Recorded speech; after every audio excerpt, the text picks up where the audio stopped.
When you spend 5 years building a company from nothing, the last thing you expect is to be invited to a party celebrating your own execution. That's what I told myself as I stood in my kitchen that morning, staring at the formal invitation my business partner Marcus had sent, embossed gold lettering on heavy cream cardstock. Celebrating our new investment round and leadership transition. Leadership transition? That's what he was calling his attempt to steal my company. It was 6:43 a.m. I remember because I'd been up since 4:30, reviewing financials and strategy documents for our upcoming board meeting. The coffee in my favorite mug, the chipped blue one I'd had since our first office, had gone cold. Outside, the city was just waking up, streetlights still glowing against the pre-dawn gray. My phone buzzed with a text from Marcus. "Hope you got the invitation. Big day for the company. You should be proud of what we've built." What we built. Funny how it was always we when things were going well. I'd founded CloudFrame 5 years ago in my garage apartment with nothing but student loan debt and a prototype. For 2 years, I lived on ramen and coffee, coding until my eyes burned, pitching to investors who wouldn't even look at my slides. Then came our first enterprise client, then another. I brought Marcus in during year 3 when we needed someone with sales experience and industry connections. I set down my phone without responding and walked to my home office. The morning light was filtering through the blinds, illuminating dust particles floating in the air.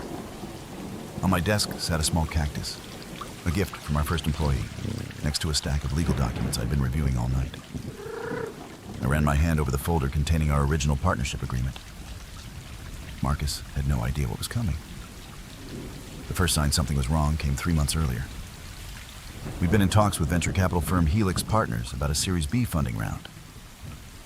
I'd built the relationship, but suddenly Marcus was taking all the meetings alone. "They specifically asked for me," he said, flashing that smile that charmed investors and clients alike. Something about wanting to understand our sales strategy better. It made sense on the surface. Marcus was our sales guy, after all, tall with perfect teeth and tailored suits that made my department store clothes look shabby. But something felt off in the way he wouldn't meet my eyes, how his laugh seemed forced. A week later, I was copied on an email chain by mistake. Marcus and the lead partner at Helix discussing concerns about current leadership and necessary restructuring for growth. My name was mentioned as a technical founder who might be better suited to an advisory role. I read it 3 times, sitting at my desk, the office empty except for me. The fluorescent lights hummed overhead. My hands were shaking. This was my company, my life's work, and Marcus was trying to push me out. Instead of confronting him immediately, I decided to watch and wait. Something my grandfather taught me. When someone's digging a hole for you, sometimes the best strategy is to hand them a bigger shovel. The next day, Marcus breezed into my office without knocking. "Great news," he announced, perching on the edge of my desk. "Helix is ready to commit $15 million. They want to restructure the board. Nothing major, just bringing in some experienced operators." I nodded, keeping my face neutral. "Sounds interesting. Send me the term sheet when you have it." Of course," he said, waving his hand dismissively. "It's all standard stuff. You'll still be involved with product development. That's your sweet spot anyway." That night, I started making calls. First to our company lawyer, then to our earliest investors. I pulled up our operating agreement, articles of incorporation, and every contract Marcus had ever signed. I started keeping a log of every meeting, every email, every conversation. Over the next few weeks, the betrayal deepened. Marcus began excluding me from key meetings. Decision documents would appear with terms already agreed upon. Our employees started giving me strange looks in the hallways. Twice I overheard conversations that stopped abruptly when I walked into the break room. Then came the second layer. Marcus had apparently been telling our investors that I'd become difficult and unfocused, that I was holding the company back with outdated technology decisions. He'd even suggested that some of our early code had security vulnerabilities that I'd refused to fix. This wasn't just a power play anymore. This was character assassination. 5 years of 80-hour weeks, of missed holidays and relationships sacrificed on the altar of building this company. And he was painting me as incompetent and negligent. I learned this from Diane, our head of engineering, who'd been approached by Marcus about documenting concerns with my technical leadership. She'd come to my apartment after work, nervously clutching her purse. "He's asking everyone to put together examples of decisions you've made that slowed us down," she said, not quite meeting my eyes. "He says the board needs it for some kind of review." I offered her tea, keeping my hand steady as I poured hot water into mugs. "And what did you tell him?" "That it's bullshit," she said, finally looking up. "We all know who built this company.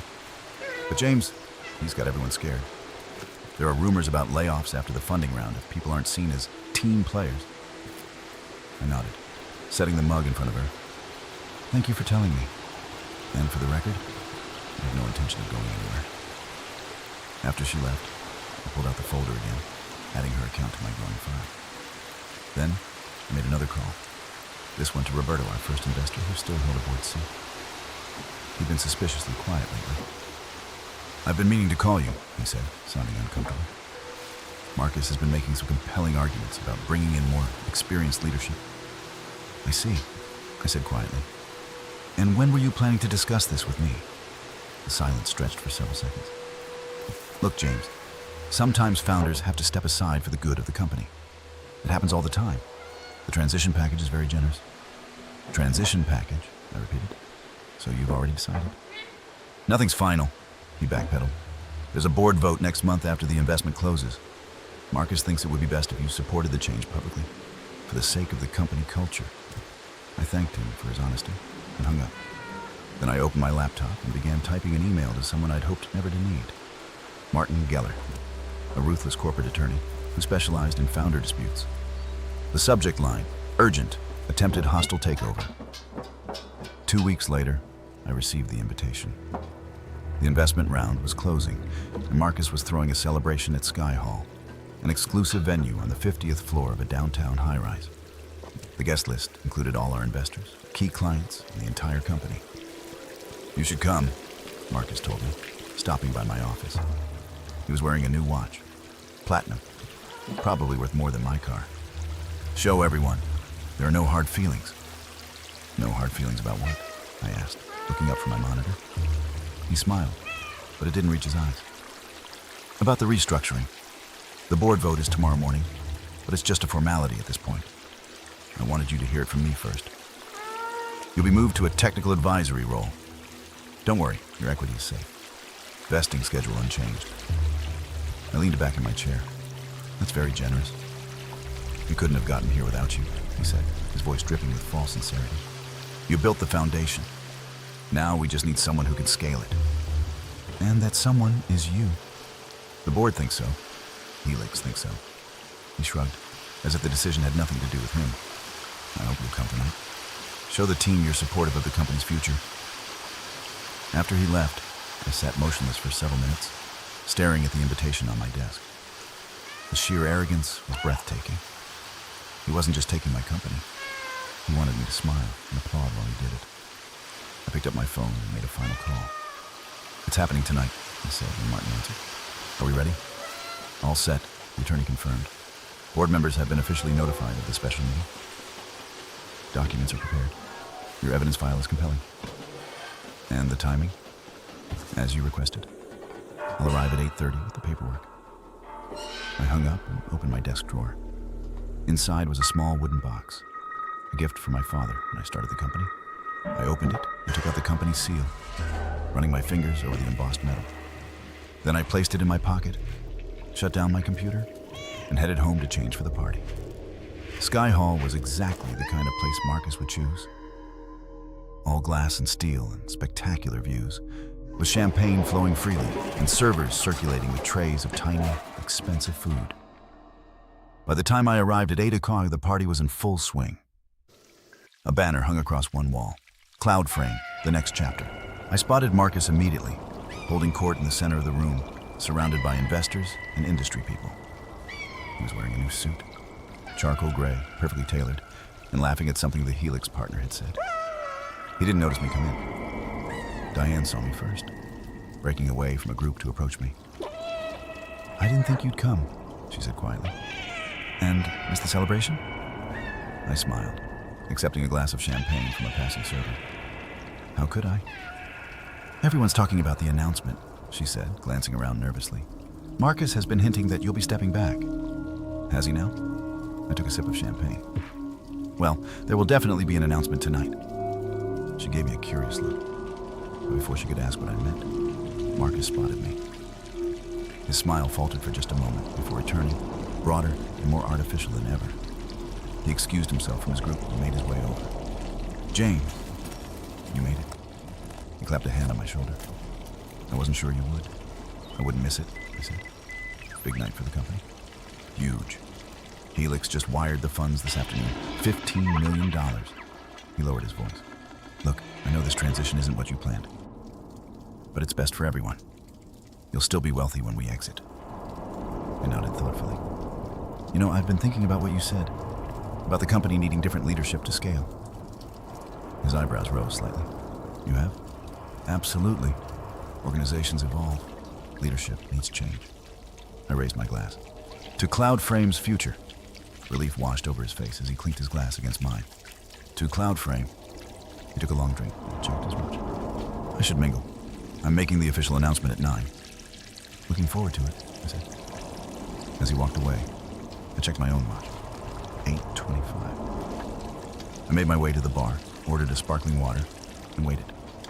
At precisely 8:30, my phone buzzed with a text from Martin. In the lobby, I texted back. Come up, it's time. 5 minutes later, Martin stepped off the elevator, leather briefcase in hand. He was accompanied by 2 people.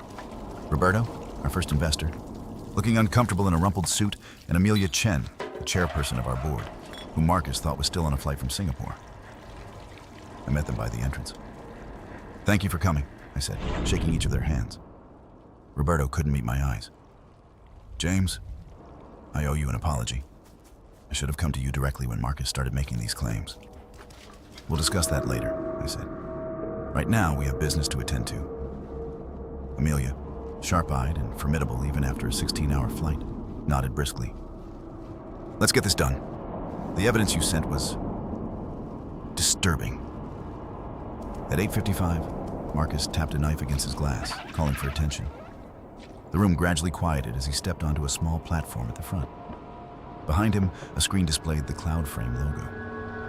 Thank you all for coming tonight, he began, his voice confident and smooth. 5 years ago, CloudFrame was just an idea.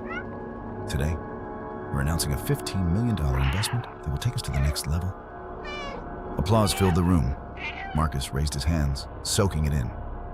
As part of this new chapter, we'll be making some leadership changes. Changes that position us for growth and success. I moved toward the front of the room, Martin and the board members following. Marcus spotted us and faltered slightly before continuing. Our technical founder, James, will be moving to an advisory role, while I step up as CEO to lead CloudFrame into its future. More applause, though less enthusiastic this time.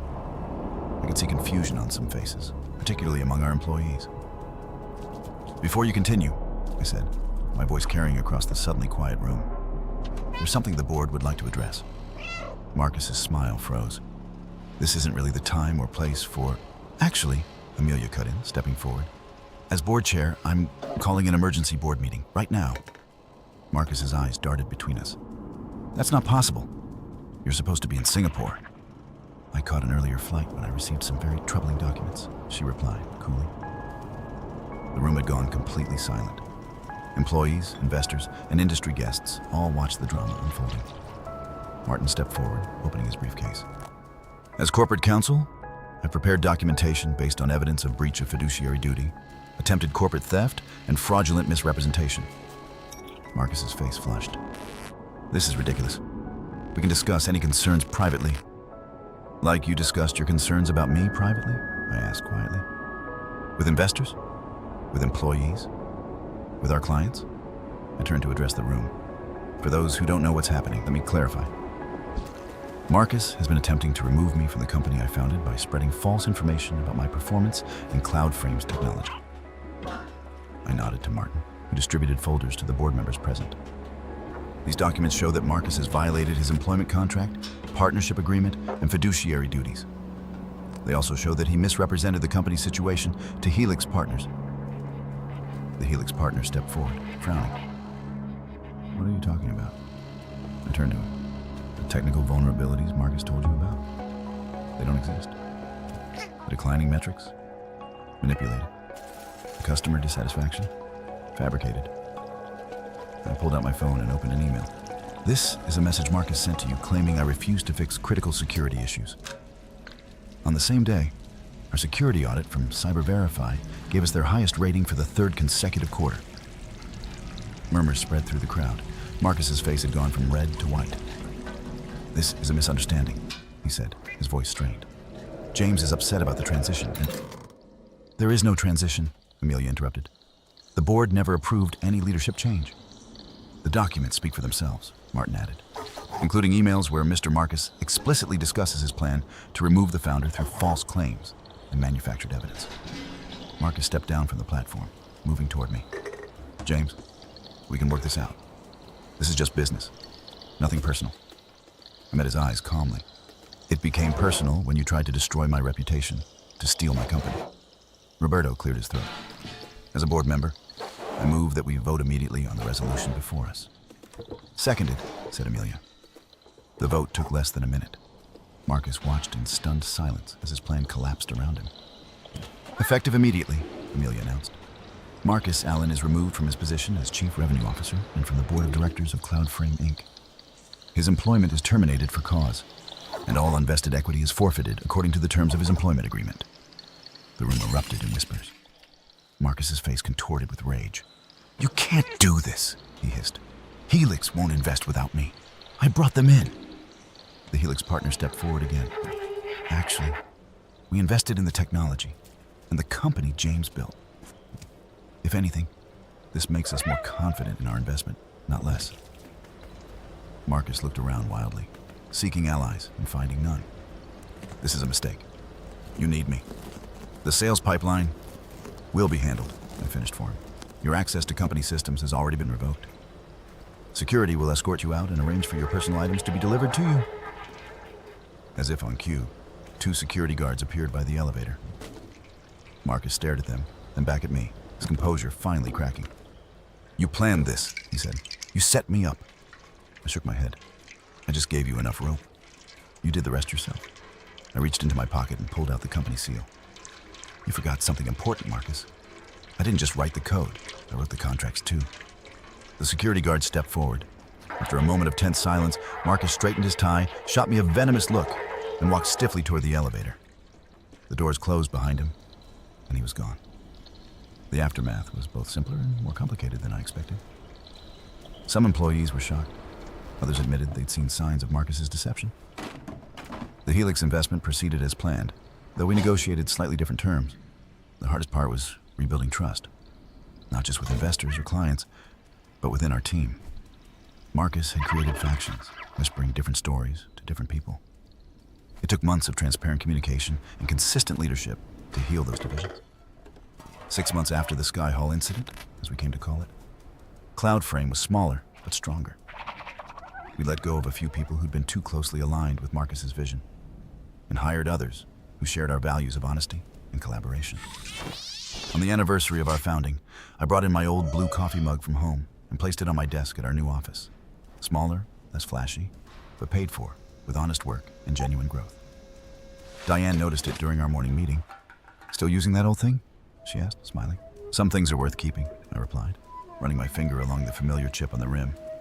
"Reminds me where we started and why we do this." Later that day, as I was reviewing our quarterly results, solid, sustainable growth without the artificial inflation Marcus had engineered, Roberto stopped by. "You could have destroyed him completely, you know," he said, leaning against my doorframe. "Filed charges, sued for damages. Why didn't you?" I considered the question, looking out at our team working beyond the glass walls of my office. The company needed healing, not more conflict. And honestly, I'm happier building than tearing down. He nodded thoughtfully. "For what it's worth, I think you built something better from the ashes." "Not from the ashes," I corrected him. "From the foundation. It was always solid. We just needed to remember what we were building on." After he left, I opened my desk drawer and looked at the wooden box containing the company seal. Next to it lay the invitation from that night, which I'd kept as a reminder. I closed the drawer without touching either one. Some chapters you keep to remember, but you don't need to reread them every day. Outside, the afternoon sun cast long shadows across our workspace. People were laughing at something, heads bent together over a screen. Through the windows, I could see the city stretching out below us. Not from the 50th floor, but high enough to have perspective. I picked up my chipped blue mug and took a sip of coffee. Still warm,